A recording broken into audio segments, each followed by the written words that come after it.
Thank you. Haya. ODM. ODM. Asanteni sana, you may be seated. Today you learned all protocols observed.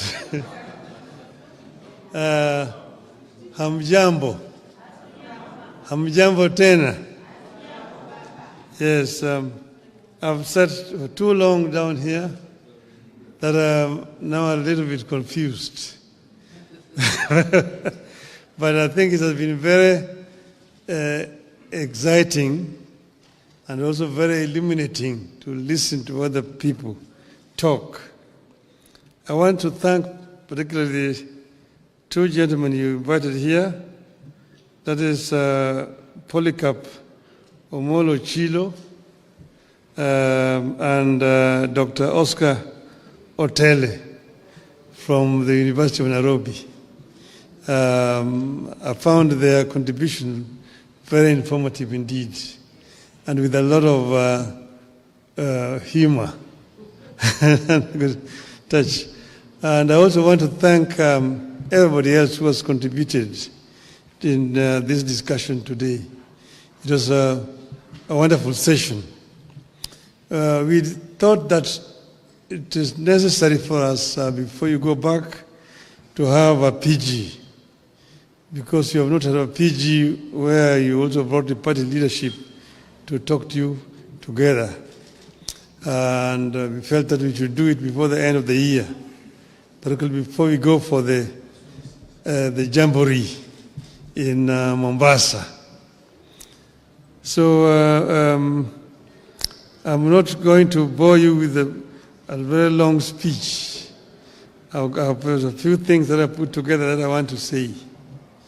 About a year ago, we got together with the UDA party to help steady the ship of the Kenyan nation that had been hit by extreme turbulence and faced a reality of collapse.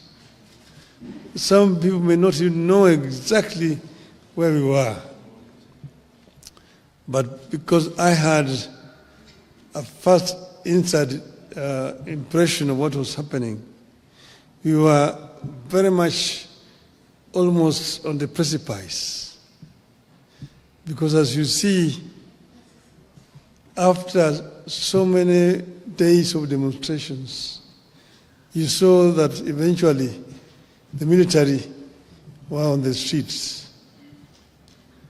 And they were on the streets, of course, they were fairly civil to the Wananchi at that time. But that was because they had not been given instructions.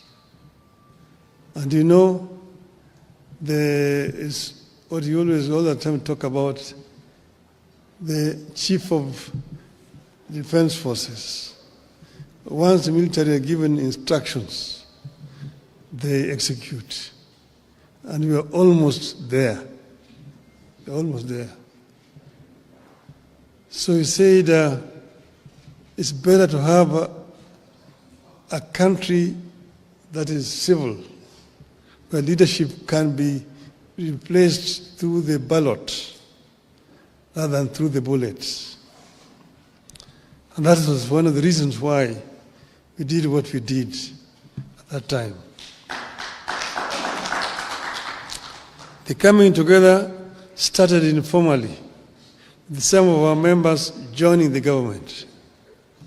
We later formalized the arrangements through a memorandum of understanding signed publicly with UDA and shared widely with the public.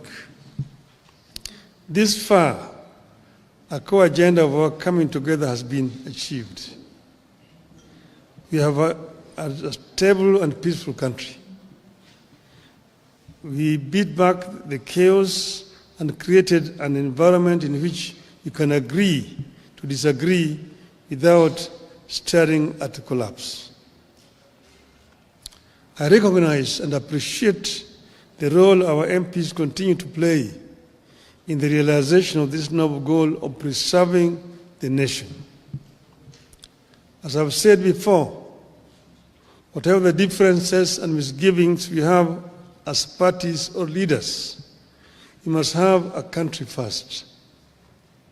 Only then can we set about discussing how to perfect the nation's imperfections and even who is to lead the nation. This is a core belief of our party. We stand for and with the country and act in the interest of the people of Kenya. I am convinced that Kenyans want Kenya to stand, and we stand with them on this. Ronald Reagan used to tell Americans, and I quote, "If we ever forget that we are one nation under God, then we will be a nation gone under." Unquote. As Kenyans, we know only too well what happened to nations that went under. Some took too long to come back, others never made it back at all. Kenya must never tempt that fate. As a party, we must never be ashamed to remind the people that we can never accept collapse as an alternative path to power. We must never be shy to remind the country that as a party, we have pursued compromise before and will pursue it whenever necessary in the interest of the nation. We had the option of taking it out to the bitter end in 2007-2008. All we need